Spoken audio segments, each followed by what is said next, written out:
मुझे तो यकीन नहीं आ रहा जामी कि तुम इतने झूठे, इतने निकम्मे और इतने नाकारा हो सकते हैं।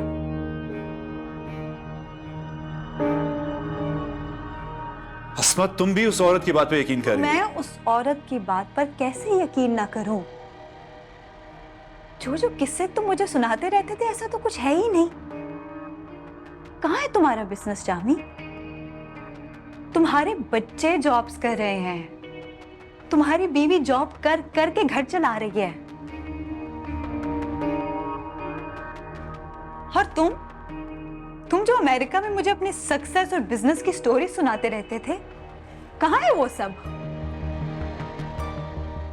चलो आओ, लेकर चलो मुझे भी पता लगे ना कि कहाँ है तुम्हारा बिजनेस और कहाँ है तुम्हारी company.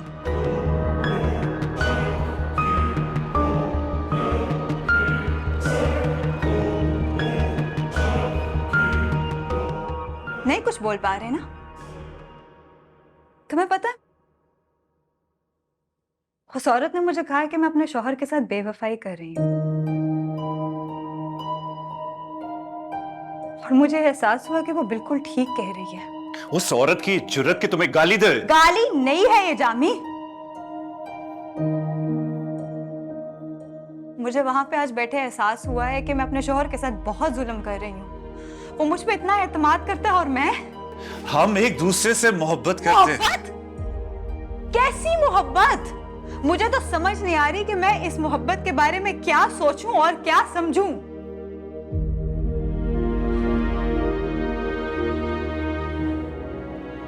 Go back to your wife, Jami.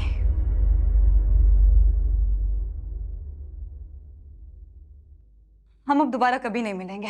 अस्मा नहीं, अस्मा नहीं, नहीं, नहीं, तुम मुझे इस तरह नहीं छोड़ सकती। जामी, मैंने तुम्हें पहले भी बताया था कि मैं अपनी जिंदगी में बहुत खुश हूं। हाँ, मैं तुम्हें मिस जरूर करती हूँ, मगर मेरे शौहर ने मुझे बहुत खुश रखा हुआ है, और मुझे लगा था कि तुमने भी ऐसे ही कामयाबी के साथ अपने बीवी बच्चों को खुश रखा होगा, मगर एक्सट्रीमली डिसअपॉइंटेड। अस्मा, अस्मा मेरी बात सुन। छोड़ो मुझे।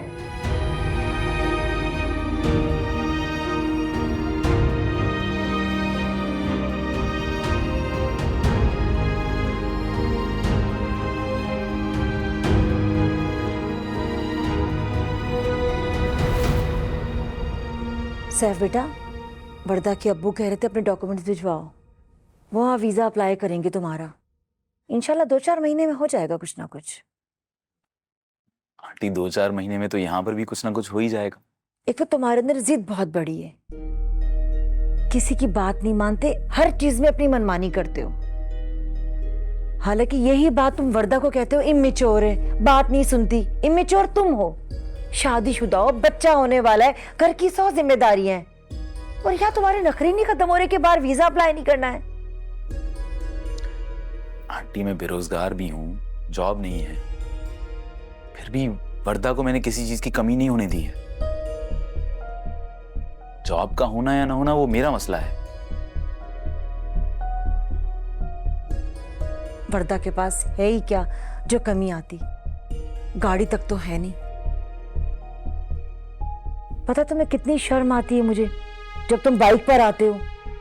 हमारे मोहल्ले में किसी के पास बाइक नहीं। उस वक्त तुम्हें कितना समझाया, कहा कि गाड़ी ले लो, लेकिन तुमने मना कर दिया।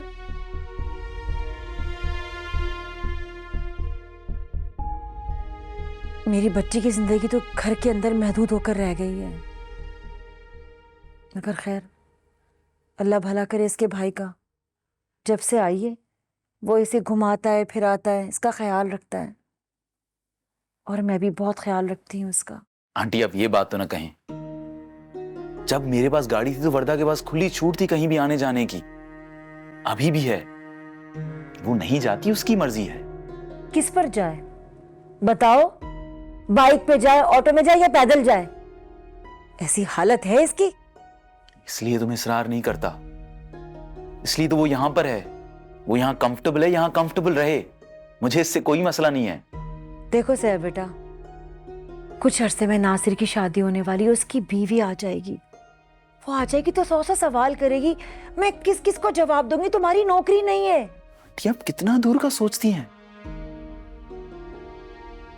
मेरी जॉब हो जाएगी। और अगर अभी जॉब नहीं है तो मैं काम कर रहा हूं। मैं यहां पर आकर आपसे कुछ नहीं मांग रहा, या वरदा को आपसे कुछ नहीं लेना पड़ रहा। मम्मा, मैंने आपसे कहा था कि कोई फायदा नहीं है इनसे बात करने का। इन्होंने वही करना होता है जो इन्होंने सोचा हुआ होता है।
ये रहा अम्मी। चलो। वालेकुम अम्मी। वालेकुम अस्सलाम। आओ बेटा, खाना खा लो। नहीं अम्मी, मैं खाना नहीं खाऊंगा। वर्दा ठीक है? भाड़ में जाए वो। अरे, इसे क्या हुआ? पता नहीं। जाके पूछ के आती हूँ, कहीं झगड़ा वगैरह करके तो नहीं आया। क्या हुआ बेटा? सब खैरियत है? खैरियत है। खैरियत है तो परेशान क्यों? झगड़ा हुआ है वर्दा से? अम्मी, झगड़े के अलावा वरदा के साथ मेरा होता क्या है? उसके घर वालों के अजीब अजीब मुतालबात, शिकों की एक लिस्ट जो कभी खत्म नहीं होती। मेरी बीवी को मुझसे ज्यादा अपने घर वालों की परवाह है।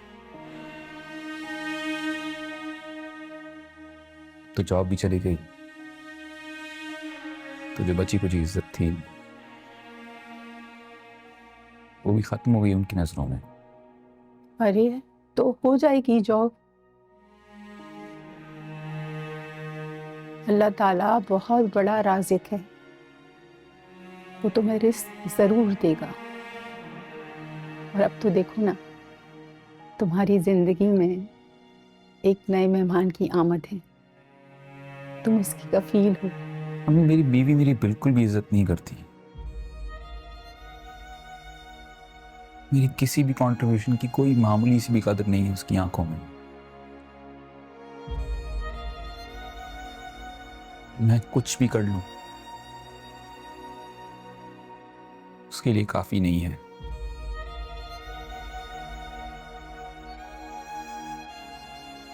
खाक कफील हूं मैं।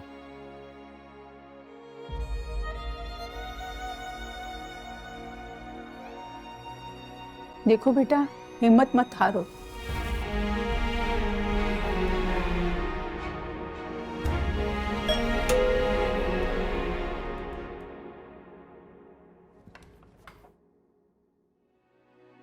पूरा खोलो। तनीन, आप ये सामान अंदर रख दो। ये क्या है? अरे, उस पुराने कर्टन्स और बेडशीट्स थे, वैसे भी वेस्ट ही जाने थे तो मैंने कहा यहाँ ले आती हूँ।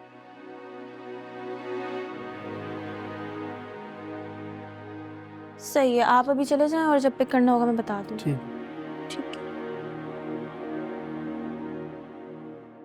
क्यों बकवास कर रही हो? इतना पैसा आ गया है तुम लोगों के पास कि ये अनपैक चीजें फेंक रहे हो? क्यों नई नई चीजें लेके आ रही हो दनीन? अरे, तो अभी मैं तुम्हें बताती तो तुम लेती थोड़ी। कितना शुक्रिया अदा करूं मैं तुम्हारी चीजों? किसी चीज का शुक्रिया करने की जरूरत नहीं है, मेरे साथ हेल्प करवाओ। मुझे वैसे भी खाली खिड़कियां अच्छी नहीं लग रही थी। निकालो इसे, ये देखो, ये भी निकालो। प्यारी लगेंगे आप। हाँ, बहन जी, मुझे शिकायतों की आदत नहीं है, लेकिन हमने बड़ा गलत फैसला किया आपके बेटे के साथ शादी करने का। मुझे नहीं पता था कि वो मेरी बेटी को इतना तंग करेगा। बहन, क्या तंग किया है उसने? वो तो वर्दा के आगे पीछे घूमता है। क्या आगे पीछे फिरता है वर्दा के?